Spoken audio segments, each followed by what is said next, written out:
Le changement climatique affecte toutes les régions du monde et les conséquences sont nombreuses, tant sur le plan humain, économique et environnemental.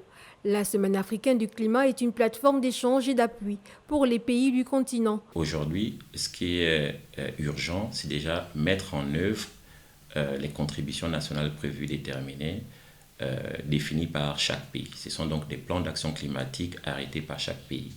Mais de façon globale et au niveau du continent, il y a des enjeux majeurs, notamment l'enjeu sur la question des marchés carbone, qui est une question qui n'est pas légiférée au niveau du continent. Et aujourd'hui, la société civile africaine émet des craintes parce qu'elle n'est pas associée aux réflexions sur ces différents marchés carbone. Le continent africain n'émet que 4% des émissions mondiales. Pourtant, il subit certains des pires effets de la hausse des températures mondiales. Pour Marc Onaïsangui, le continent doit revoir ses stratégies.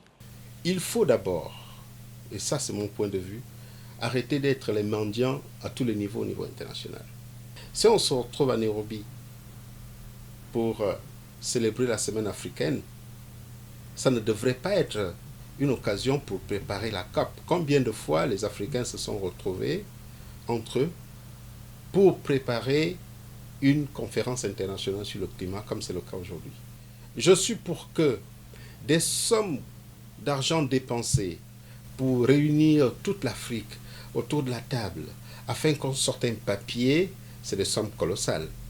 Je suis pour que ces sommes soient identifiées, soient réunies, pour résoudre un problème identifié dans tel ou tel ou tel pays.